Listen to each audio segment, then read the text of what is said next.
I can hear the Sea of Thieves music. No way. The first thing I see when I get here, check this out. Look at this.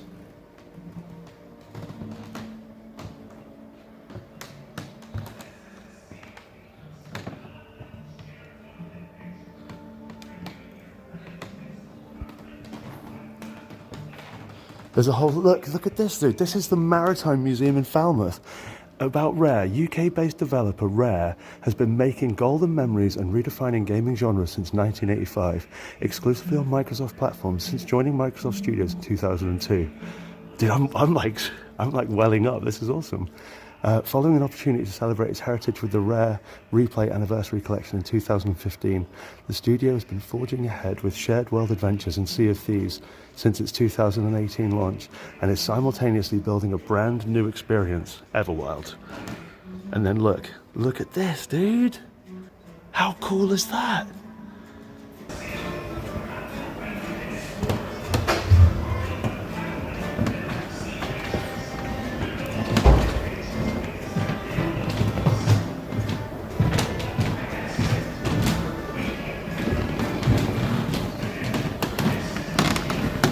So cool.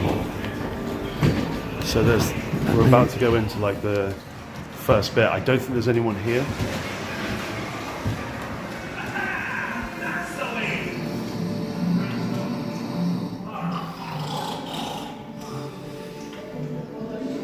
Oh, come on now. This is no way to start an adventure. Sorry, folks. Let me just give him a little nudge. There we are. Right. Now that they're up, I think it's about time to get back to the task at hand and do what pirates do best. Find some treasure.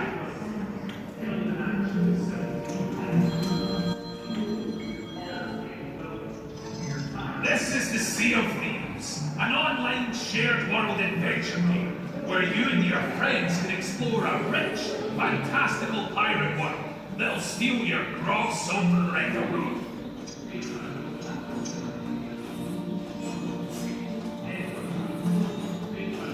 But that's enough sightseeing for now. There's treasure to find. I believe you have a map somewhere. Ah, yes, there we are. I'll bet there's loot hidden beneath those sands. Gold, precious gemstones, finely aged grog. But I think it's time you head to your ship. You don't want to keep your captain waiting then, do you?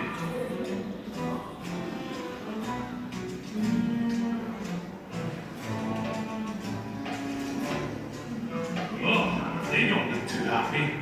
Though, to be fair, spending weeks at sea with a crew of foul-smelling, belching bilge rats will do that to you. Let's get on board and plot a course for that island. I'm sure a chest full of gold will calm the captain down.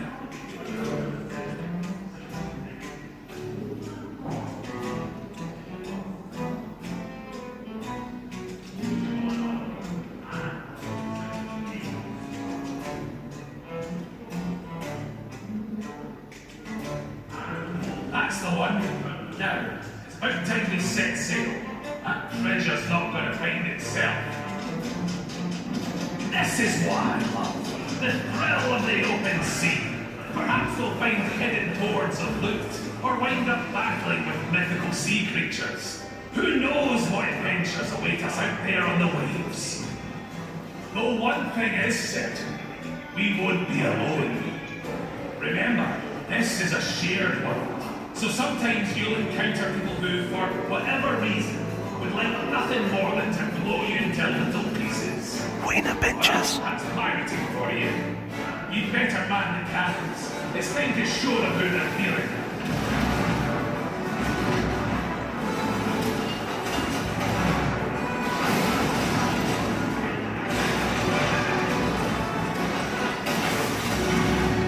We've got them on the run. Another volley or to finish them off.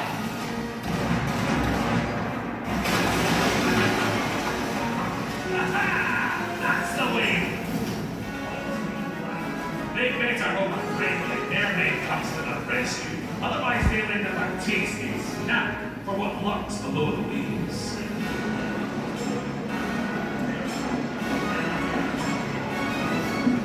Anyway, no time to worry about that now. Looks like our crewmate has spotted the island we're looking for. And with that, we're one step closer to payday. There's no time to waste.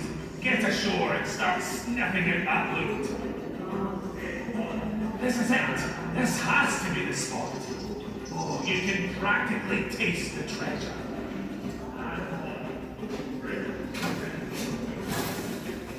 Oh, look at that! Nice work on the double-duty shovel.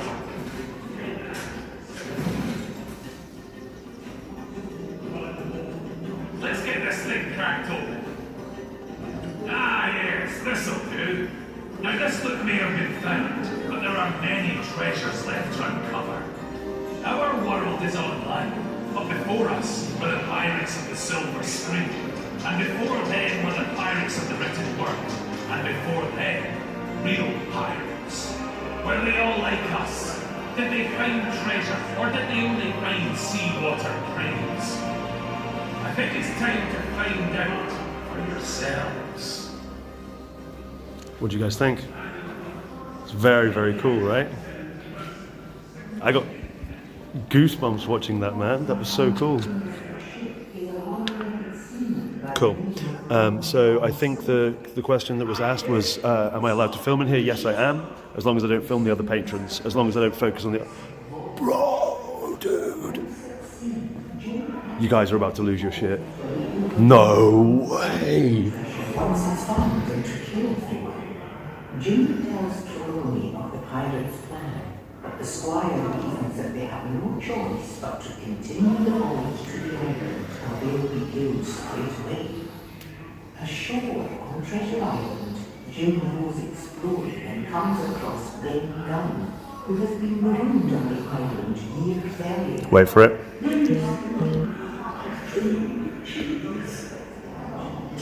How sick is that? Captain Flameheart from Sea of Thieves. You guys probably can't read this very well. Captain Flameheart, modelled here in 3 dimensions, is the main antagonist in the hugely popular computer game. The skeleton character's costume is clearly inspired by early 18th century dress. Where is this museum? It's in Cornwall, in Falmouth. J.M. Barrie's 1904 play Peter Pan makes several references to characters in Treasure Island. Peter's enemy, Captain Hook, is a unique pirate, a polite, Eton-educated and frightening villain. In the first production, Hook was played by Gerald de Maurier. I think I might be saying that wrong. Someone's probably going to correct me. It's probably going to be Agitated Squid. His daughter Daphne recalled of his characterization, how he was hated, with his flourish, his poses, his dreaded diabolical style, a tragic and rather ghastly creation that knew no peace, a bogey of fear who lives perpetually in the grey recesses of every small boy's mind. Wow! Dude, his daughter Daphne is well spoken. God. Imagine you as an interviewer and somebody gave that as an answer. You'd be like, what the hell, man? I only asked a question. Hey, look, we've got Pirates of the Caribbean stuff here. Almost 40 years before the film franchise, Pirates of the Caribbean opened as a ride at Disneyland, California in 1967, visitors encounter shipwrecks, skeletons, treasure maps, and a fierce battle between a pirate ship and the defenders of a Spanish fortress. It presents a highly theatrical, historically inaccurate version of pirate life. Hugely popular, it is now found at all Disney parks, borrowing only a few details from the ride. Disney developed the first film of the enormously successful Pirates of the Caribbean series in 2003. Elements of the films have now been incorporated into the ride, including a Jack Sparrow character in 2018. Part of the 50-year-old set showing female captives being sold as brides was removed and replaced with an auction of treasure by a female pirate, Red. Oh look, this is what I was telling you guys about, Pirates of Penzance, my dudes. Playing pirates on stage for laughs began in the late 19th century. Part of the trend was W.S. Gilbert and Arthur Sullivan's comic opera The Pirates of Penzance, first performed in 1879, in which the seas of the Caribbean are replaced by the supposedly respectable Cornish coast. The action contains no piratical deeds and little violence, and it is the local police, not the Royal Navy, who capture the pirates. The opera's theme, that one cannot be both a pirate and moral, is a rebuff of the romantic pirate tradition begun by Walter Scott in The Pirate in 1822.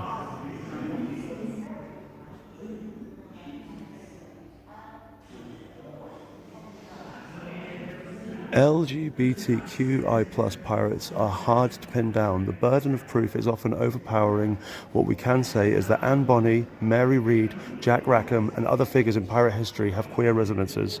Pirates existed in the shadows and the margins of society, overthrowing societal conventions and creating their own separate counterculture. This representation of pirates living as a counterculture is reflective of the LGBTQI+ experience. Historically, the lives of pirates during the golden age of piracy were a lot freer to express differing identities from race, gender, and sexuality. Queer Kerno, an artist, Iconiums explored how to represent this queer perspective of piracy through creative workshops with the queer Cornish community members. We explored the provocation, what do pirates mean to you and what would your pirate emblem be? The responses made from those workshops made up the bones of the queer pirate. It's very cool.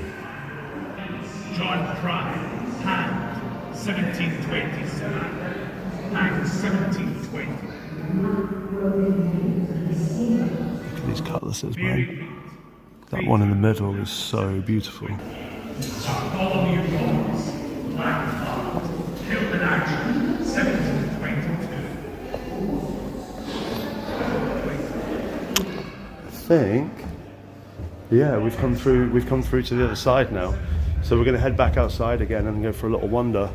Thank you very much, guys. Thanks. Have a nice day. Bye-bye. Hey, it's my absolute pleasure, man. Yeah, thank you to the people of the Maritime Museum for letting us do that. That's absolutely awesome of them. Dude, I was like getting such a sense of pride when that Sea of Thieves documentary thing was on, honestly. I was stood there were some people stood next to me watching it, and I'm guessing they were Sea of Thieves players as well, and like I could just see the look in their eye of being like so fascinated by it. It was awesome. Yeah, that was a really That was a really cool experience, man. That was a really, really cool experience. The guys from Rare absolutely nailed it by setting that up.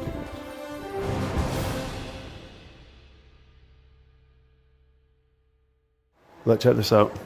Calling for help. If you see anyone in trouble, tell the lifeguard or call 999. Can you spot the dangers? Yes, I can. Windows 11.